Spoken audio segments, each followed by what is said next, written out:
지금까지는 데이터베이스와 테이블에 대해서 알아봤습니다. 근데 데이터베이스는 어떻게 사용할 수 있을까요? 데이터베이스를 사용하려면 DBMS라는 프로그램이 필요합니다. DBMS. 뭔가 단어가 어려워 보이지만 풀어서 보면 쉽습니다.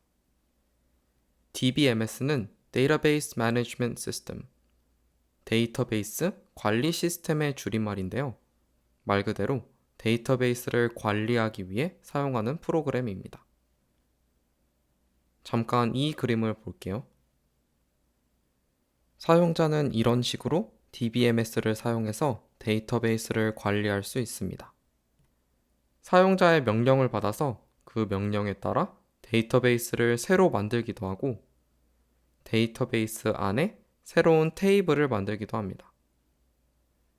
테이블 안에 데이터를 추가하기도 하고 삭제하기도 하고요. 이렇게 테이블을 조회할 수도 있죠. 우리가 보통 데이터베이스에서 데이터를 저장한다 또는 조회한다 라고 할 때는 DBMS를 사용해서 그런 작업들을 한다는 뜻입니다.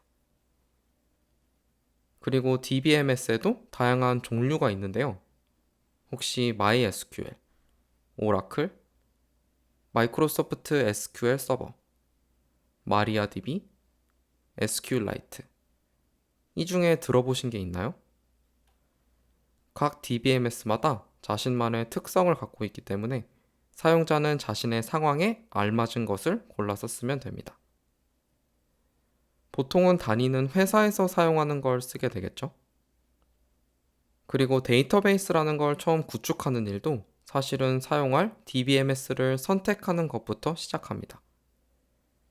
DBMS를 선택하고 사용하면 DBMS가 내부적으로 알아서 미리 설계된 방식으로 데이터베이스를 생성하기 때문입니다.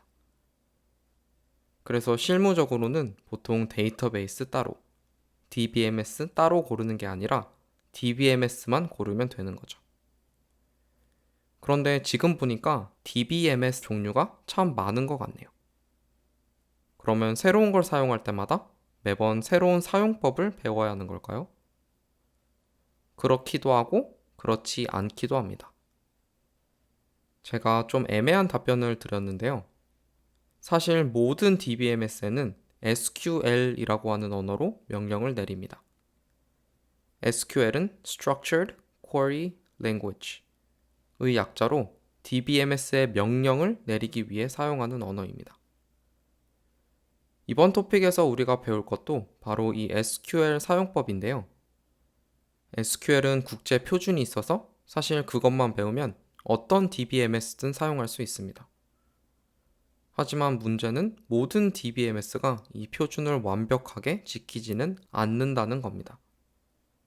DBMS마다 표준과는 조금 다른 형식의 SQL 문을 써야 하거나 표준에 아예 없는 SQL 문들을 지원하는 경우들이 있는데요. 이런 문제들 때문에 방금 전에 제가 좀 애매한 답을 드렸던 겁니다. 하지만 데이터를 다룰 때 필요한 대부분의 주요 기능들은 DBMS마다 큰 차이가 없기 때문에 너무 걱정하실 필요는 없습니다.